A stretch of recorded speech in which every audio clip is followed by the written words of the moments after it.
Halo semua, video kali ini adalah tugas akhir dari mata kuliah aplikasi komputer dengan dosen pembimbing Gusti Agung Oka Sudiatnyani SEMSIAK. Materi yang akan saya jelaskan di video kali ini mengenai klasifikasi account.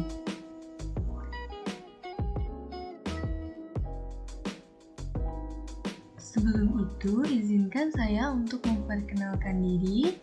Saya Nur Gede Dian Pratiwi dengan NIM 21156440066, kelas 1F Program Studi D4 Akuntansi Manajerial, Politeknik Negeri Bali.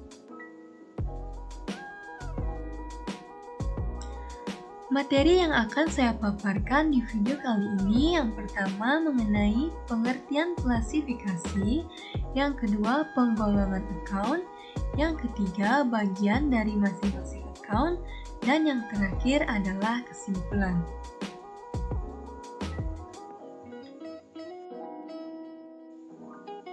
Pengertian klasifikasi. Klasifikasi adalah daftar yang digunakan untuk mencatat dan menggolong-golongkan transaksi atau akun-akun yang sejenis.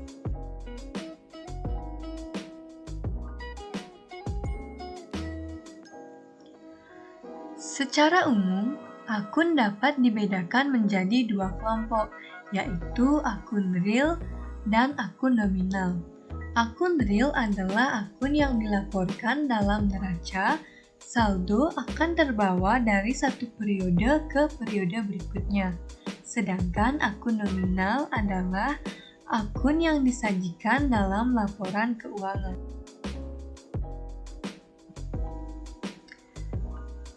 Akun real terdiri dari tiga bagian. Yang pertama, harta, yang kedua, kewajiban, dan yang ketiga adalah modal.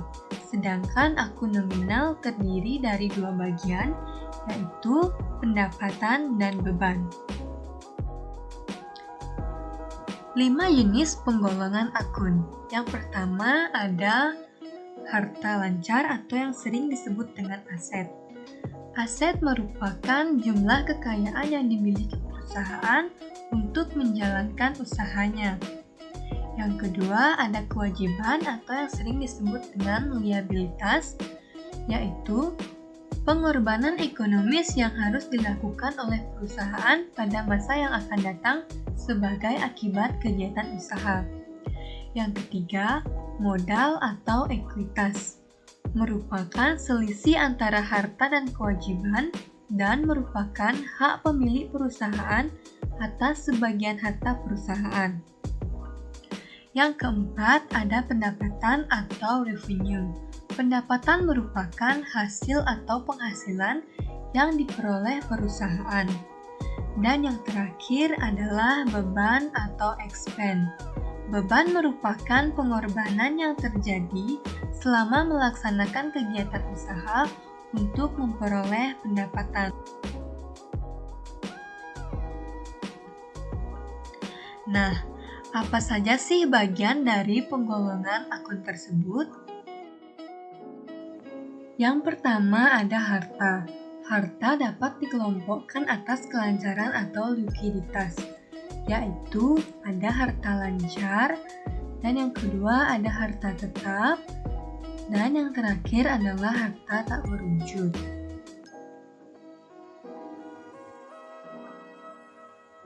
Aset lancar. Aset lancar merupakan harta yang berupa uang, kas atau yang ada di bank dan sangat mudah dijadikan uang, yang biasa umur pemakainya kurang dari 1 tahun.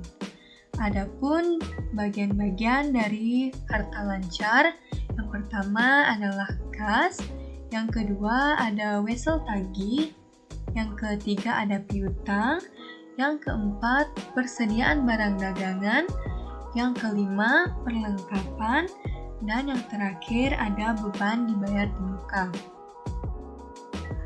Dan selanjutnya ada aset tetap. Aset tetap adalah harta berwujud yang digunakan untuk operasi perusahaan dan mempunyai masa manfaat lebih dari 1 tahun. Contohnya seperti tanah, peralatan, bangunan, kendaraan, dan mesin-mesin. Dan yang terakhir ada aset tak berwujud.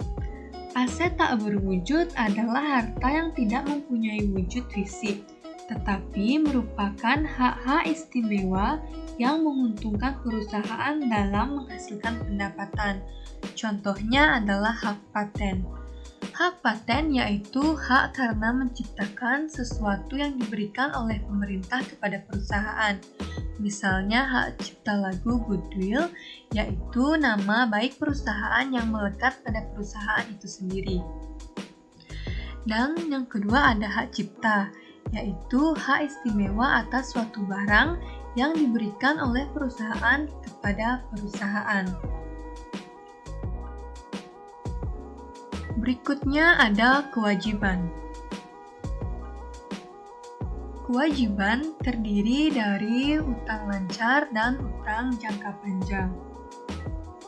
Utang lancar terdiri dari utang usaha dan utang dagang, sedangkan utang jangka panjang terdiri dari utang bank, utang hipotek, dan utang obligasi.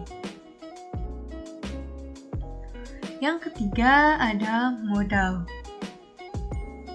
Bagian dari modal yaitu adalah modal dari pemilik dan prive yang bersifat pengurang modal. Berikutnya ada pendapatan. Pendapatan terdiri dari pendapatan usaha dan pendapatan di luar usaha. Pendapatan usaha yaitu pendapatan yang berhubungan langsung dengan kegiatan usaha, sedangkan pendapatan di luar usaha adalah pendapatan yang tidak berhubungan langsung dengan kegiatan usaha. Dan yang terakhir ada beban. Beban ada 2 bagian, yaitu beban usaha dan beban lain-lain.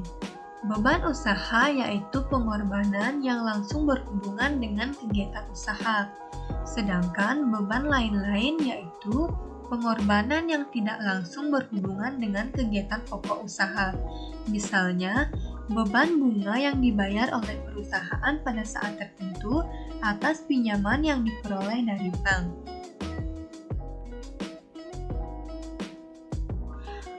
Dan sampai pada akhir video yaitu kesimpulan. Kesimpulan dari klasifikasi account adalah dengan melakukan penggolongan atau klasifikasi account, Anda dapat lebih mudah mengelola dan membuat laporan secara rinci yang dapat digunakan oleh suatu lembaga atau organisasi, sehingga tidak terjadi kesalahan dalam menginput data transaksi.